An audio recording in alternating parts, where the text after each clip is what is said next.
Swastiastu. Kami dari kelompok 2 akan mempresentasikan materi tentang analisis laporan keuangan. Sebelum itu, kami ingin memperkenalkan diri terlebih dahulu. Nama saya Kadek Widya Jayanti Arida, NPM 389. Nama saya Ayu Trisna Widiantari, NPM 380. Nama saya Nika Desari Depi, NPM 333. Nama saya Kalista Kimping Romani, NPM 462. Nama saya Nira Mundayani, NPM 003. Selanjutnya presentasi akan diawali dengan Sari Devi. Baik, saya Nika Desari Depi akan menjelaskan tentang pengertian analisis laporan keuangan dan manfaat tujuan analisa laporan keuangan. Analisis laporan keuangan itu dibagi menjadi dua, yaitu kata analisis dan laporan keuangan. Analisis itu merupakan memecah atau menguraikan sesuatu unit menjadi berbagai unit terkecil. Sedangkan laporan keuangan itu yang berisikan neraca, laporan laba rugi, dan arus kas.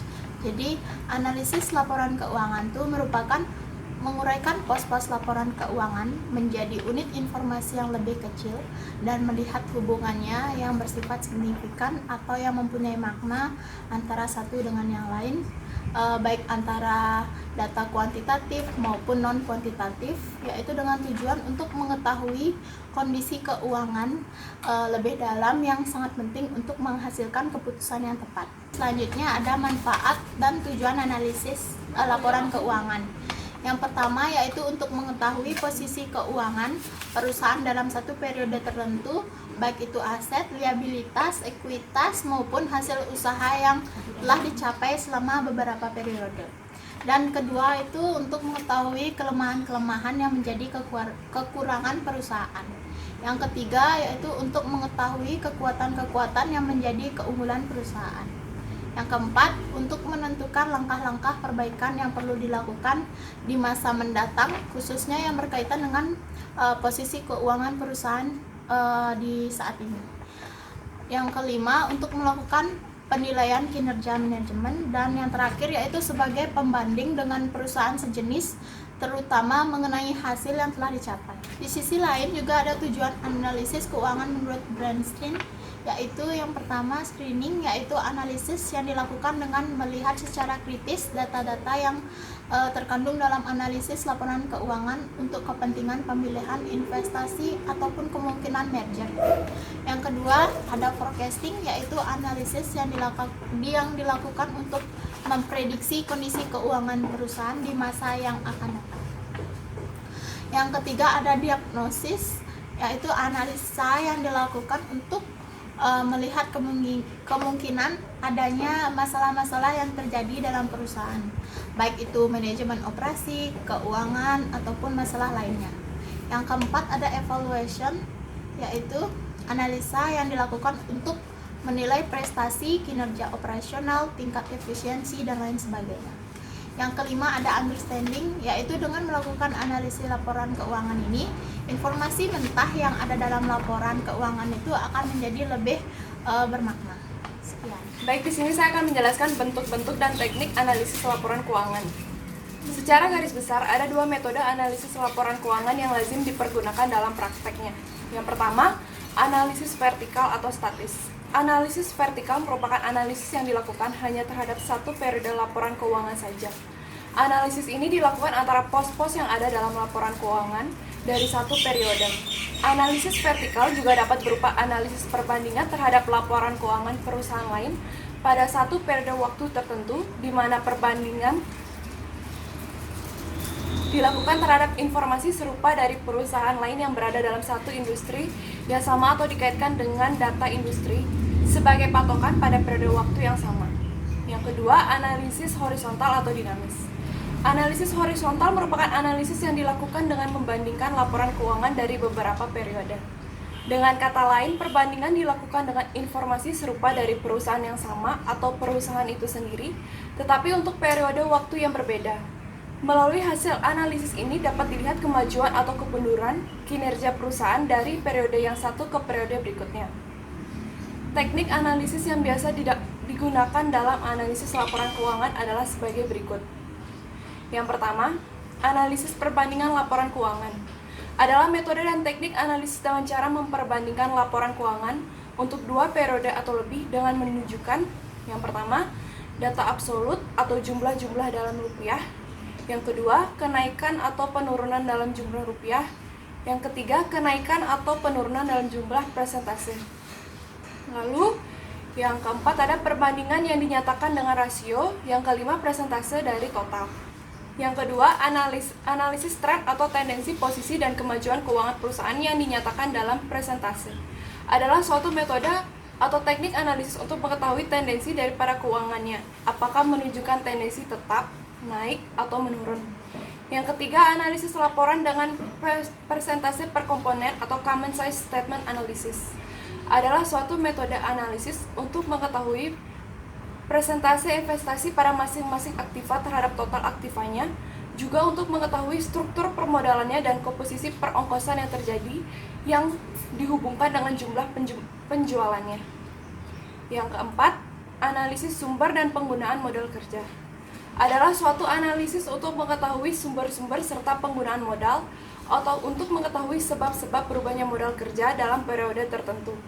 Yang kelima, analisis sumber dan penggunaan kas atau cash flow statement analysis. Adalah suatu analisis untuk mengetahui sebab-sebab berubahnya jumlah uang kas atau untuk mengetahui sumber-sumber serta penggunaan uang kas selama periode tertentu. Yang keenam, analisis rasio keuangan. Adalah suatu metode analisis untuk mengetahui hubungan dari pos-pos tertentu dalam neraca atau laporan laba rugi secara individu atau kombinasi dari kedua laporan tersebut. Yang ketujuh, analisis perubahan laba kotor. Adalah suatu analisis untuk mengetahui sebab-sebab perusahaan laba kotor suatu perusahaan dari periode ke periode yang lain, atau perubahan laba kotor suatu perusahaan dengan laba yang dibudgetkan untuk periode tersebut. Yang kedelapan, analisis break-even. Adalah suatu analisis yang menentukan tingkat penjualan yang harus dicapai oleh suatu perusahaan agar perusahaan tersebut tidak menderita kerugian tetapi juga belum memperoleh keuntungan. Dengan analisa break-even ini juga akan diketahui berbagai tingkat keuntungan atau kerugian untuk berbagai tingkat penjualan. Yang terakhir, analisis kredit. Adalah teknik analisis yang digunakan untuk menilai layak tidaknya suatu permohonan kredit debitor kepada kreditor seperti bank. Jadi selanjutnya saya akan menjelaskan apa yang dimaksud dengan analisis perbandingan laporan keuangan.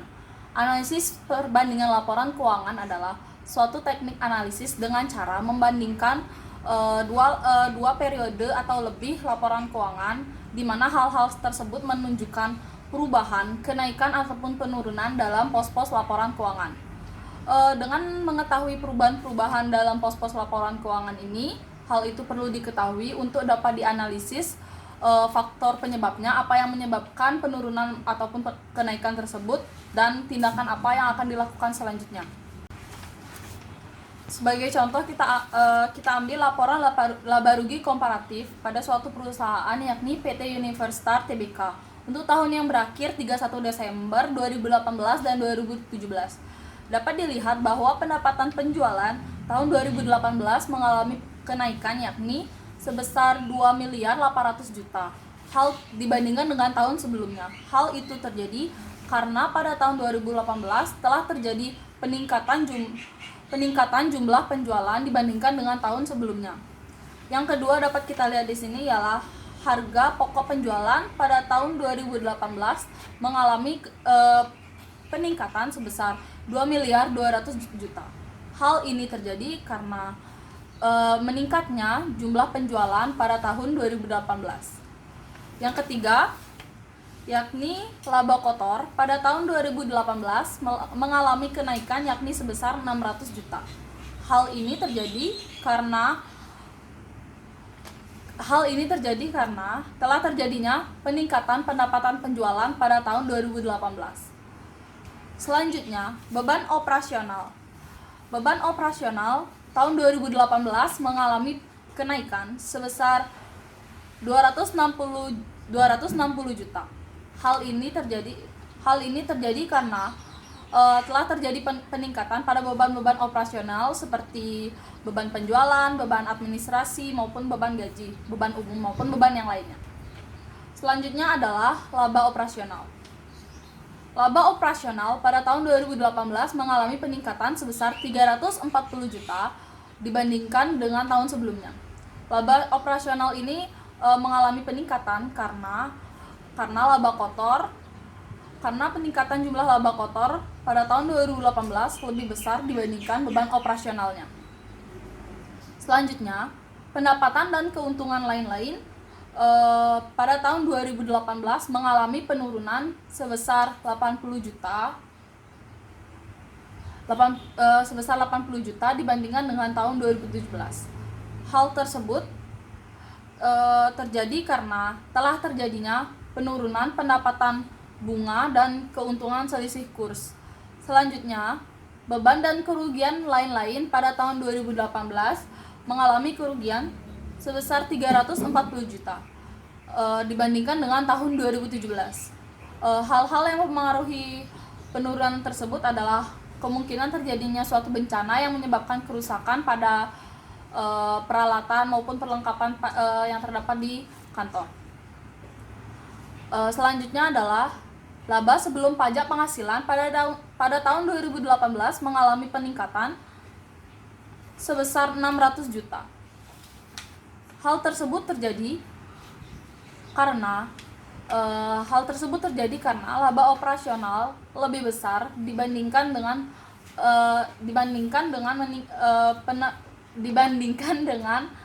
pendapatan dan keuntungan lain-lain dan juga beban dan kerugian lain-lain. Selanjutnya, untuk pajak penghasilan pada tahun 2018 mengalami peningkatan sebesar 120 juta.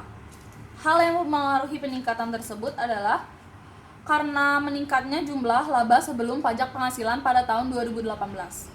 Selanjutnya, untuk laba bersih pada tahun 2018 mengalami peningkatan 480 juta dibandingkan dengan tahun 2017. Hal yang mempengaruhi tersebut adalah karena adanya peningkatan dalam jumlah laba sebelum pajak penghasilan pada tahun 2018. Selanjutnya saya akan menjelaskan perubahan-perubahan yang terjadi yakni di neraca komparatif suatu PT Universtar Tbk untuk tahun yang berakhir 31 Desember 2018 dan 2017. Yang pertama kita melihat dari sisi aset yakni aset lancar. Yang pertama adalah kas. Kas pada tahun 2018 mengalami peningkatan sebesar 200 juta dibandingkan dengan tahun 2017. Hal ini karena telah terjadinya peningkatan kas masuk yang lebih besar yakni 200 juta dibandingkan dengan kas yang keluar.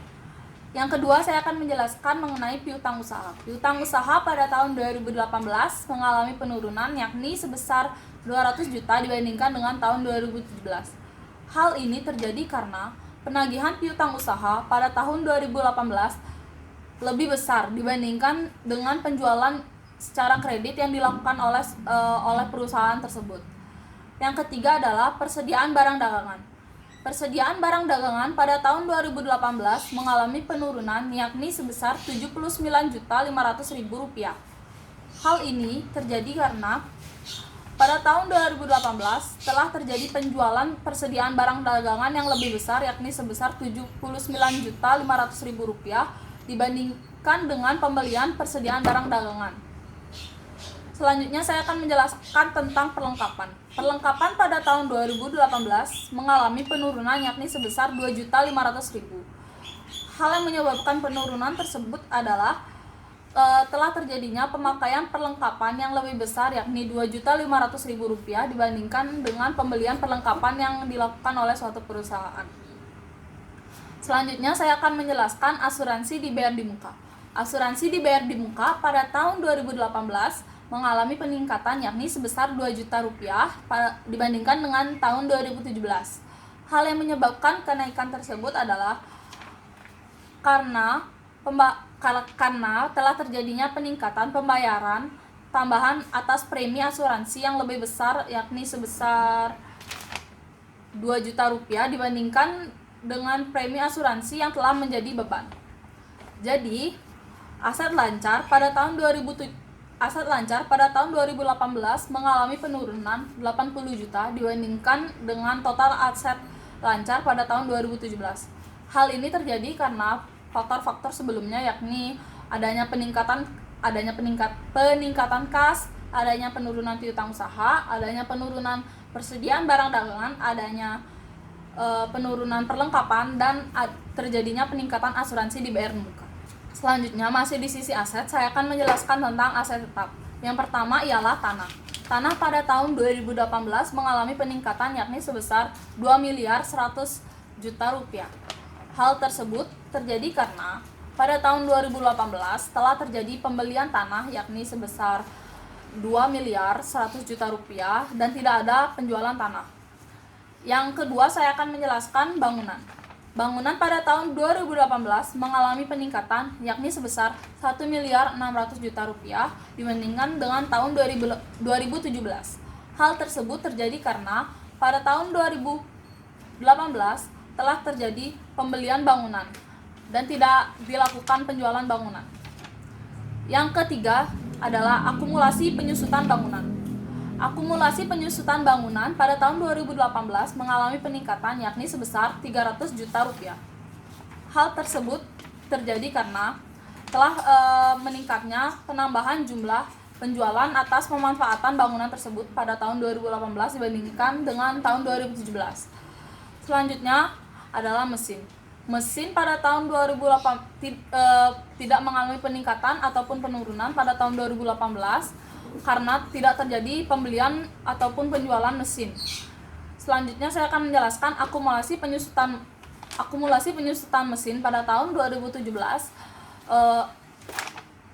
Selanjutnya saya akan menjelaskan akumulasi penyusutan mesin pada tahun 2018 mengalami peningkatan sebesar 20 juta rupiah. Hal tersebut terjadi karena telah terjadinya peningkatan pada penambahan jumlah penyusutan atas pemakaian mesin pada tahun 2018. Selanjutnya saya akan menjelaskan tentang kendaraan. Kendaraan pada tahun 2018 mengalami penurunan yakni sebesar 340 juta dibandingkan dengan tahun 2017. Hal yang menyebabkan penurunan ini karena pada tahun 2018 telah dilakukan penjualan kendaraan. Yang selanjutnya saya akan menjelaskan akumulasi penyusutan kendaraan.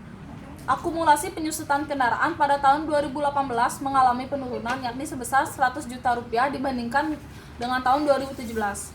Hal yang menyebabkan penurunan tersebut adalah karena terjadinya penjualan kendaraan yang jumlah penyusutannya lebih besar. Jadi aset tetap pada tahun 2018 mengalami peningkatan sebesar 3 miliar 80 juta rupiah. Hal yang menyebabkan peningkatan tersebut adalah karena faktor-faktor seperti adanya peningkatan tanah, peningkatan jumlah bangunan, peningkatan jumlah akumulasi penyusutan bangunan, peningkatan jumlah akumulasi penyusutan mesin, penurunan kendaraan, serta penurunan akumulasi penyusutan kendaraan. Jadi dapat disimpulkan bahwa total aset pada tahun 2018 mengalami peningkatan sebesar 3 miliar dibandingkan dengan tahun 2017. Baik, di sini saya akan melanjutkan materi selanjutnya yaitu sisi utang lancar atau kewajiban jangka pendek. Di mana utang usaha tahun 2018 lebih kecil yaitu sejumlah 200 juta rupiah yang berarti turun 33,3 dibandingkan utang usaha tahun 2017. Nah, hal ini terjadi karena dalam tahun 2017 terdapat pembayaran utang usaha kepada supplier yang jumlahnya lebih besar yaitu 200 juta rupiah dibandingkan dengan jumlah pembelian persediaan barang dagangan secara kredit dari supplier. Utang bank tahun 2018 lebih kecil yaitu sejumlah 400 juta rupiah yang berarti turun 44,4% dibanding dengan tahun 2017, di mana penyebabnya adalah bahwa dalam tahun 2018 perusahaan melakukan pembayaran utang bank sebesar 400 juta rupiah dan tidak ada tambahan pinjaman lainnya dari bank. Selanjutnya itu utang wesel tahun 2018 meningkat 100% yaitu sebesar 100 juta rupiah dibandingkan utang wesel pada tahun 2017. Hal ini menunjukkan bahwa sepanjang tahun 2018 telah terjadi penambahan utang wesel yang jumlahnya lebih besar yaitu 100 juta rupiah dibandingkan dengan jumlah utang wesel yang telah dibayarkan. Total utang lancar tahun 2018 lebih kecil yaitu sejumlah 500 juta rupiah yang berarti turun 31,3% dibandingkan total utang lancar pada tahun 2017. Nah, hal ini terjadi karena dalam tahun 2018 terdapat penurunan utang usaha sejumlah 200 juta rupiah penurunan utang bank sejumlah 400 juta rupiah, dan kenaikan utang wesel sejumlah 100 juta rupiah. Utang tidak lancar atau kewajiban jangka panjang. Kewajiban jangka panjang ini atau utang obligasi tahun 2018 meningkat sebesar 8,9%, yaitu sejumlah 400 juta rupiah dibandingkan dengan utang obligasi pada tahun 2017. Penyebabnya adalah bahwa dalam tahun 2018 perusahaan menerbitkan dan menjual tambahan obligasi sebesar nilai nominalnya. Nilai nominalnya yaitu 400 juta rupiah dan tidak ada utang obligasi yang jatuh tempo. Sepanjang tahun 2018 tidak ada penambahan maupun pelunasan atas utang hipotek, dan total utang tidak lancar pada tahun 2018 meningkat sejumlah 4,2%, yaitu sebesar 400 juta rupiah dibandingkan total utang tidak lancar pada tahun 2017. Nah, hal ini disebabkan karena meningkatnya utang obligasi dalam tahun 2018. Sisi ekuitas atau modal pemegang saham. Nah, modal dalam pemegang saham ini disetor tahun 2018 yang meningkat sejumlah 37,5, yaitu sebesar Rp1.500.000 dibandingkan total yang disetor dalam tahun 2017. Penyebabnya yaitu bahwa dalam tahun 2018 perusahaan menerbitkan dan menjual tambahan saham biasa sebagai alternatif dari sumber pendanaan. Selanjutnya, laba ditahan tahun 2018 meningkat sebesar 177,8%, yaitu sebesar 1.600.000 dibandingkan laba ditahan tahun 2017. Jumlah ini berasal dari laba bersih tahun 2018 sebesar 1.600.000 dan tidak ada pengumuman dividen sepanjang tahun 2018 tersebut. Dan yang terakhir yaitu total ekuitas tahun 2018 meningkat sejumlah 63%, yaitu sebesar Rp3.100.000 dibandingkan dengan total ekuitas tahun 2017. Hal ini disebabkan karena meningkatnya modal disetor yaitu sejumlah Rp1.500.000 dan laba ditahan sejumlah Rp1.600.000. Materi selanjutnya itu analisis tren, di mana analisis tren merupakan suatu laporan keuangan yang dapat dinyatakan dalam presentase. Nah, analisis tren ini digunakan untuk mengetahui keadaan dan kinerja perusahaan apakah mengalami kenaikan ataupun penurunan. Dalam melakukan analisis tren ini ditentukan dahulu tahun dasarnya yang digunakan sebagai pembanding.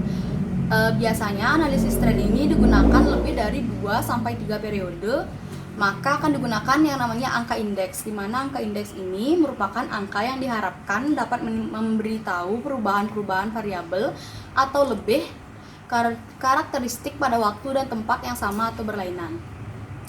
Nah, rumus angka indeks ini yaitu tahun pembanding dibagi tahun dasar dikali 100%.